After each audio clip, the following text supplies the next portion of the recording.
Hello everyone and welcome back to my channel. My name is Taylor and today I'm going to give you 5 things that you should do when you meet a blind person. A lot of times these lists tell you what not to do, but I'm going to flip it and tell you exactly what you should do.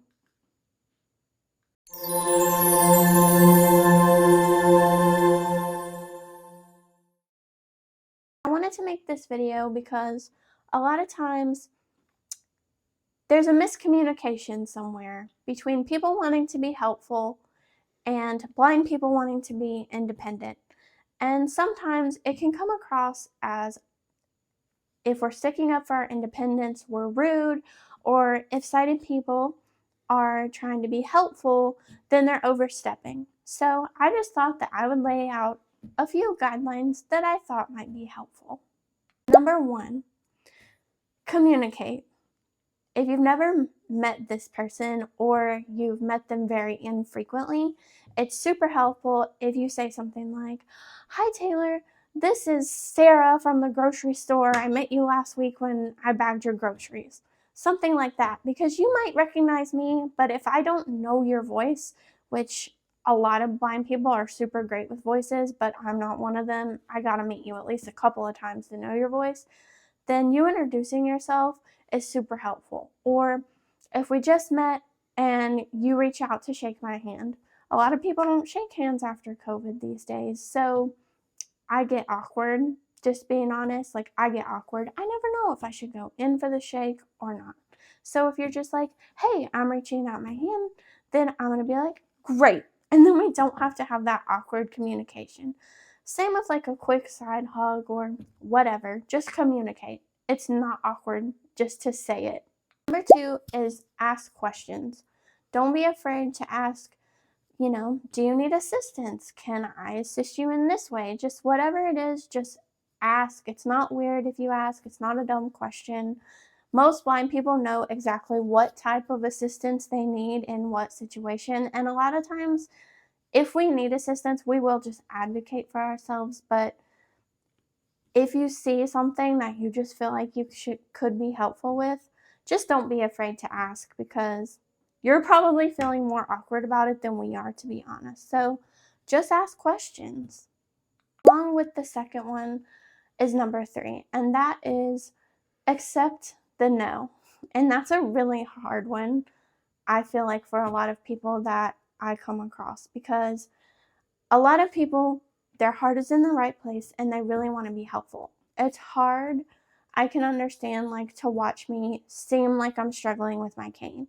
Because, like, for example, with my cane, every time I bump into something, for me, that's feedback. But to a person who doesn't use a cane, that probably just looks like I'm running into a bunch of stuff. But really, that's just me orienting myself and knowing exactly where I am with as much information as possible. Another thing to go along with that is just be patient. A lot of times I do things differently. I don't do them as fast, and it might take me a little longer than it would my sighted counterparts. So be patient. If I don't want assistance, be okay with that. You might feel awkward or uncomfortable, but a lot of blind people, especially myself, I like my independence, and for hell or high water, I'm prideful and I want to do it myself. If I can, I want to do it myself. So be comfortable with me saying no. It's nothing against you, it's just my preference. Number 4 is speak to the person, not the people around them. Or I've even heard guide dog users have their guide dogs be acknowledged instead of them. But for this example, I'm just going to use my comrades, okay? So a couple of examples of what I mean are this. I have been at restaurants where it's my turn to order and the waitress goes, "Oh, and what would she like?" while I'm sitting right there. And that just feels super belittling. And another one that's been incredibly awkward and embarrassing and honestly just kind of like humiliating in a way is that I have literally gone to the OB and the nurse ask my husband if she needs to assist me with taking my clothes off. Like, I'm a mom. I have given birth. It's just like, It's like you're taking my autonomy away over my own body, over my own person. Like, I am there, I am conscious, and I'm blind. I hear everything that you're saying. At the end of the day, it's just really embarrassing, and blind people are just people too. So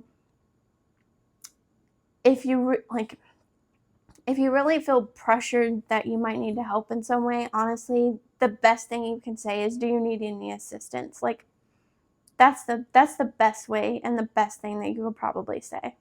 Number 5, last but not least, is, as cheesy as it sounds, just be yourself. Try to see the person. For this example, we are talking about moi.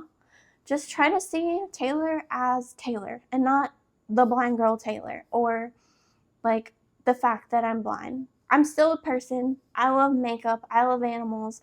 I adore my kids. I love to talk about my husband. I want to do your makeup, my makeup, everybody's makeup, and I could probably outshop just about anyone. And all of that, a lot of times, can sit backstage to the fact that I'm blind.